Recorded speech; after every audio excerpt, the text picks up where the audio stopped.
To me, postmodernism is clearly, directly an anti-Christian movement. They basically say there's no objective truth and that reason doesn't matter. We definitely say that there is truth and that your reason can help you get there. What do you think are the primary Christian critiques of? So is it, or maybe, ways to, if your neighbor is saying like, what's my truth? What's your truth? That we don't really know what this means. They're sort of typical postmodern kind of ideas. How do we speak into that and say there is a truth? There is a grand narrative that we think is really important. How do you speak into a postmodernist world as a Christian? You could just go down like the moral relativism thing, because I think if you're a logical person and you really want to be honest about moral relativism, that's where you're going to end up without a metaphysical biblical worldview that says that value comes from outside of ourselves. If we don't get, I guess that's value is like axiology. So if you don't get that from an external place, like you have to solve that from an internal source if you don't believe in an external God.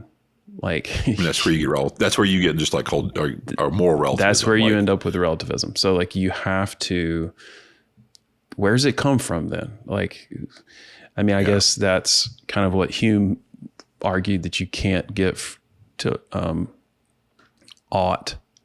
He's like, you can say what is, you can't say what ought to be. He argued that, but that's fine. You can argue that, but then like, why do people act morally? And evolutionarily it doesn't work. So I would ask someone that. Well, and the funny thing is that they will say, like I've heard atheists, talking about Christianity say, like, it's wicked to teach children this. Yeah. Like, how can you even say that? Like, how can you as an atheist say that it's wicked for me to teach children about God when you have no grounds to believe in wickedness, period? Yeah. And what's funny is that I feel like they actually attack us on moral grounds.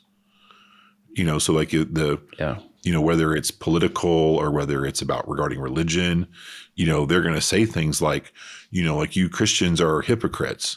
You say you're pro-life, but you support, blah, blah, blah. And you take care of women. They're going to attack our morals, which is funny because it's like, well, you don't believe morals at all. Or if you do, I don't know how.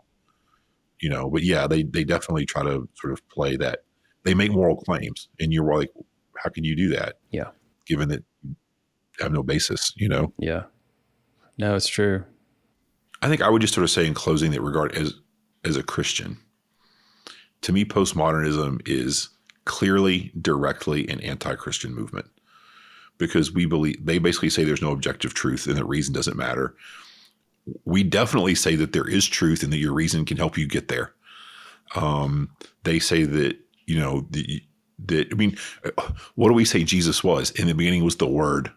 The Word was God. The Word was with God. Like our whole movement is based on logos, that there's a word spoken in truth, that Jesus embodies that, the true word. And their whole thing is like, words, words, words. Who knows what that even means? It's your opinion, my opinion, your perspective. It's your culture. You don't even have a core to your personhood. You're just sort of an experience that happened just to some flesh. So all of that is undermined. And then at the end of the day, they also undermine all grand narratives. And what I would argue is that human life is only well lived as a part of a grand narrative.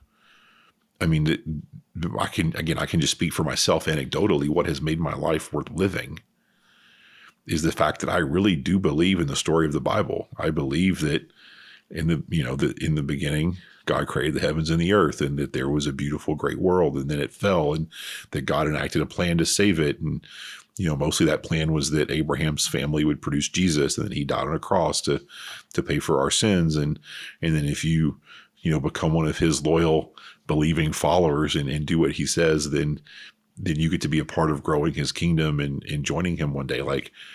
And so then I get to jump into a very long story you know, 2,000 years later and play my part in paying it forward. I mean, that's what's given my whole life a framework that has made sense and brought lots of joy and peace and stability, and through hard times has made it make sense. And so I think that the grand narrative is the most important thing you can have. You know, that you have to have a story you're living in. And if you don't, I just don't know where that leads you. And I think what's funny is that the postmodernists do have a story they're living in. They say that they don't like those kind of things, but they do. And theirs is that all the authority's bad and it's all corrupt, and we're fighting against corruption, and we're fighting against racism, and we're fighting against fascism, and we're opposing all of this corrupt power. You know, all the power is corrupt until we have it, and then it gets fixed somehow.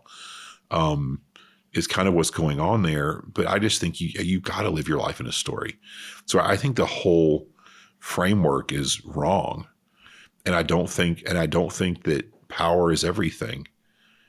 I mean, I hope and pray to God, I really do, that most of what I do is motivated by love, not seeking power. You know, that, you know, I love my wife and kids, so I get out and work so I can provide for them. You know what I mean? Like, I don't think that's will to power that's taking place every day in my life, which is what they would argue, actually. And so I would critique it on all those levels as a Christian and just be like, yeah, this is why I think this is a bad set of ideas, and you shouldn't base your life on them. And then lastly, I just think that they're horribly, horribly ungrateful. You know, I think having a baseline position of gratefulness and thankfulness towards God is really important. And looking at your life and being like, I'm blessed, you know, instead of looking at your life and being like, this is a horrible injustice that I live in, and I'm victimized by everything. Like, I don't believe in looking at the world that way at all. Thanks for watching this video. If you enjoyed it, click like and subscribe. It really helps us. And if you really enjoyed it, go on over to our website, thelandinthebible.com, and become a supporter. It helps us generate more content and gives you access to our full library of video and Bible study content.